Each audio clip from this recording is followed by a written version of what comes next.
Ardath, fantastic to see you as always. You are known as the persona expert, the one, the only queen of personas. All right, so we've been talking about personas for how long? How long is, like, decades, right? Well, at least a decade. At least a decade. Okay, yeah. So I think it's fair to say, partially because of your leadership, that more and more companies have adopted personas in their marketing, in their customer journeys, even in their customer experience.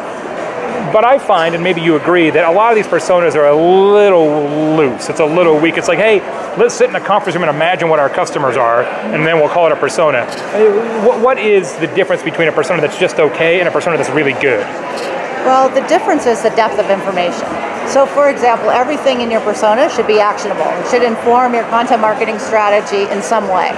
So if you're talking about B2B buyer personas and you see married with 2 kids and a dog living in the suburbs, exactly what are you going to use that information for? It's irrelevant. And so instead, you need to look for things like they've been in their career for 20 years. So they know where all the bodies are buried. They know how to navigate the politics, right? If you know they mentor their team, then you could create content that talks about the benefits for the team. So you need to know specific things that allow you to get deeper than just knowing, for example, they need to solve for inefficiency.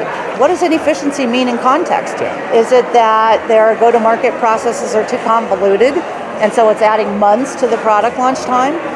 We need to get down to the details like that instead of high level. And are those details, those actionable details, and I love the way you framed that, are those inferred from data? Are they driven by customer interviews? Is it driven by sales guys tell us what the customers are really like? What's the source of those bits of understanding?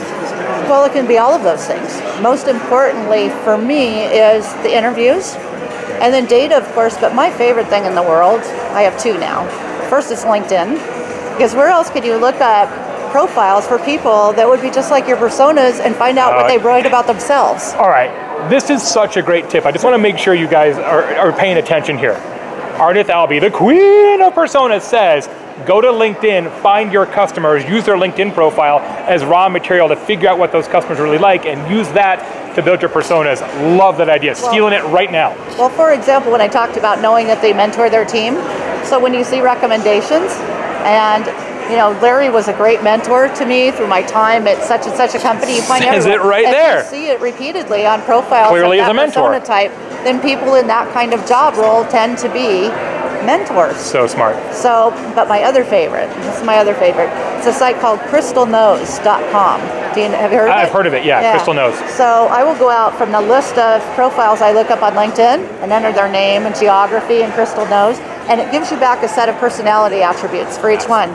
So I'll look up like 25 of them and try to figure out what are the common personality attributes, so it can give me some context that these kind of people tend to be in this kind of role in relation to this kind of company or whatever it is. Yes. Now, one of the things that we've talked about a lot at this conference, that there's actually some product announcements about, lots of chatter in the industry, as you know, is this notion of account-based marketing, that in B2B, it's not so much about trying to market to individual people who are represented by the personas you just talked about, but trying to market to multiple people or all people who work for a particular potential client. That is an interesting concept, I think, but very different from how we've thought about B2B for a long time. Where do you fall on the account-based marketing spectrum? Well, quite frankly, I'm getting a little irritated at the new account-based marketing gurus who are saying it's not about the persona, it's about the account. Well, who's in the account? A collection of people. People, right? Yeah. So the problem that you have... As if the logo defines them. Right.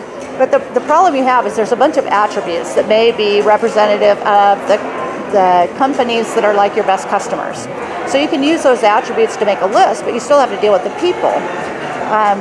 But the thing about it is, where we get ourselves into trouble when we go to an account-based approach, is we often look at personas like silos. Like, okay, here's a lead nurture program for Jim, and here's a program for Sally, but we don't look at how do Sally and Jim talk to each other, right? They're on the buying committee, next to each other, right? And so when you're looking at an account-based marketing program, you need to look at the overlays, right? What are those conversations we need to empower within an account to actually get traction? And so I don't know how you could throw out the personas. In my session today, I put up an empty room and said, here's who you'd be talking to, if you take the personas out of account-based marketing. So that's my my new challenge. So we got to combine them together, right? That the account base is how you reach the collection of personas. Right, so the company profile, it serves like as an umbrella, and then the personas would roll up underneath that. There you go. 1 + 1 = 3. Account-based marketing with personas with the one, the only, Ardath Albee. Thanks, Jay. Appreciate it.